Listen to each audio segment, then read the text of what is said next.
At dahil Pasko ngayon, pupunta tayo sa Sagada. So, palinis ko muna si Wild Truck. Wala nang patumpik-tumpik, ikarga na kaagad ng mga gamit at nang tayo makalayas na at makalarga na.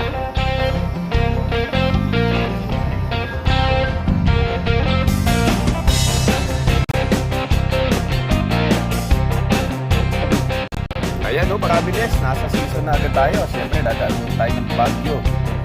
Makita nyo agad mga kapuso, nasa Benguet province na agad tayo. Ito tayo, dire-diretso na agad tayo dyan. Yung mga anak ko, ayan, makita nyo, chill lang, ang bilis. Papunta na agad tayo ng Atok. Yan, dito tayo sa Atok, kita nyo naman.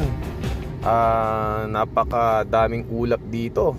So talagang halos zero visibility. So mag-iingat po tayo mga anguso. Ayan po.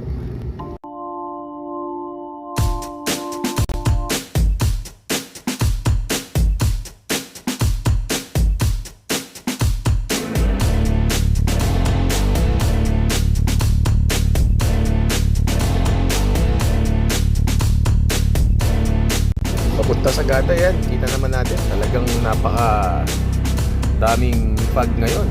So, ang hirap mag-drive. Dahan-dahan lang tayo yan. Pwede tayo masyadong mabilis kasi delikado. Ayan o, pumasok pa tayo sa Kuwebang Lampas. Ayan. Dito talaga halos wala na makita. So, bukas na tayo ng mga fog light. Kita niyo yung mga kotse dyan. Nakabukas na lahat ng fog light. Ito, papunta to na sa may mga parteng Atok na tayo dito. So, ayan. Dito, hindi na namin kinaya yung biyahe. Inaabot na kami ng gabi. Umaga kami umalis, pero gabi na kami dumating dito sa may parteng Atok pa rin. So, nag-decide na kami na mag-stop over dito. Nag-camping na lang kami. Since meron naman kaming dalang mga tent, so napag-decide kami na mag-stop over na rito. At yan, maglatag kami ng mga tent namin. Dito na rin kami siguro maghahapunan. So, kain-kain muna kami rito.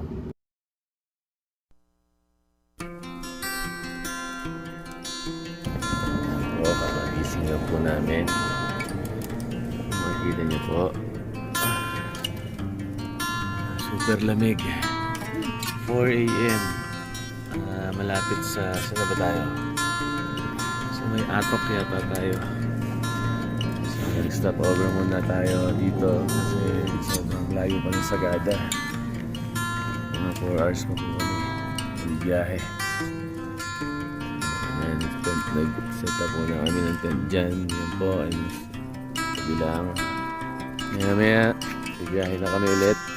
Mga 5 AM biyahe na kami diretso sa Sagada. Oy, what's up mga tropa? So pagising yan, para makita nyo kung saan kami nagstay. Yan, dito kami sa tama, parteng Atok pa rin ito. So, mga 5 oras pa siguro, 4 to 5 hours papuntang Sagada. Kita nyo, yan, napakalayo pa.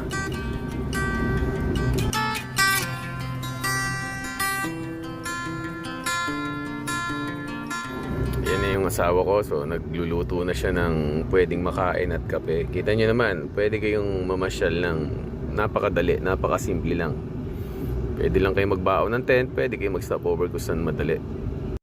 Ayan na si Boss James, kita mo naman, napakasipag. Naggagayat ng spam, siya rin daw magluluto.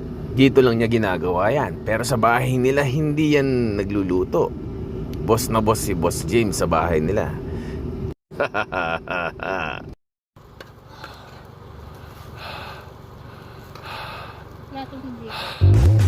Napakaganda ng tanawin ng pinag-stop over namin. Kita nyo naman, tent lang ang katapat niyan. At saka butane.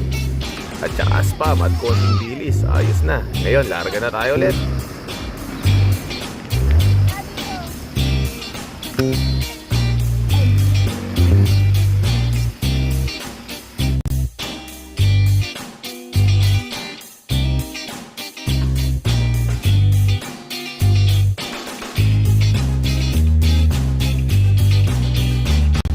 Ayun, pagkatapos ng mahabang biyahe, nandito na tayo sa Sagada. Dito kami nag-transient sa Sagada Homestay at Glidis Inn. Oo nga pala, simula Baguio, kung mabilis-bilis kayo, siguro kaya nyo ng 5 oras from Baguio. Pero kung medyo chill-chill na takbo lang, mga 6 hours siguro, Baguio to Sagada. So, ayan, papasok na kami dito. Nakuha namin to online lang. So, parang nasa mga 500 to 600 pesos per pax ang isa rito. Pero kita nyo naman, napakaganda, malinis, maayos. First destination natin, Lumiang Cave. Oo nga pala, kung medyo matatakutin kayo sa heights, sa loob ng kuweba, medyo talagang sobrang dilim dito, hindi ko to ina-advise sa mga may fear of heights at saka yung mga tipong magte-trekking, kasi talagang nakakatakot dito. Ako mismo, halos ayoko na tumuloy nung nakita ko. So hindi ito advisable sa mga bata kasi medyo mahihirapan talaga sila sa loob. Napakasikip at sobrang dilim. Pero sa mga teenager at sa mga adventurer, kayang-kaya nito. So i-search nyo lang Lumiang Cave. Maganda rito at medyo nakakatakot.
After nitong Lumiang Cave, hindi na ako nakapag-document, hindi na ako nakapag-video kasi na-drain na yung battery ko. Hindi ko na naipakita sa inyo ibang mga pasyalan. Pero after this, mag-i-stop over muna kami sa Baguio. So, doon natin na lang diretso. Yan, uwi na po tayo. Uwi na, Sunday. Kasi bukas may pasok na. Yan, mga tropang gutom. Go!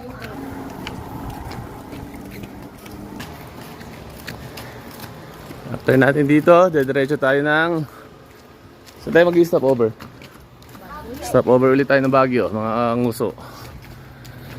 Para hindi pagod. Kasama natin si Jollibee. Ayan naman si Ronald McDonald. Jollibee, ano masasabi mo? Jollibee. KFC. Ayan, sino yan? Kasama rin natin siyempre si Pong Pagong. Ito na si Giant James. Ayan, si Giant James. The Flexible. So, ayun, let's go. Diretso na tayo sa Baguio. Game. Harap.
akong lahat, mag-tiktok muna tayo.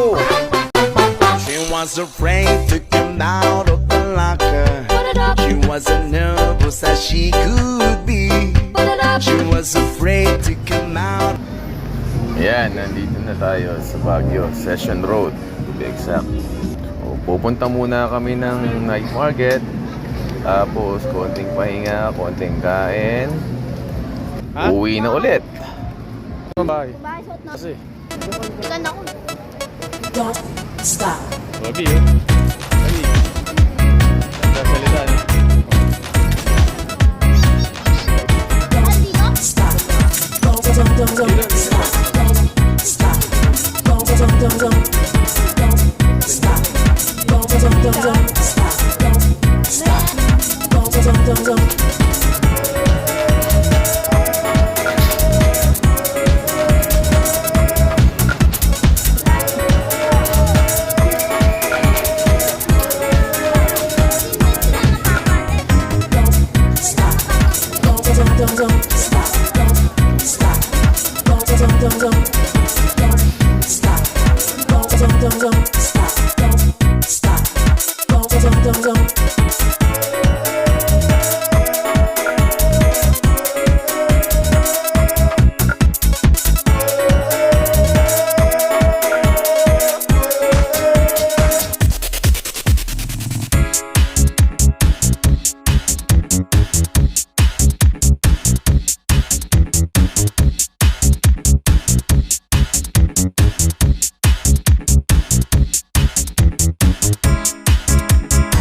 So that's it for now. Abangan niyo yung susunod namin. Down nyo.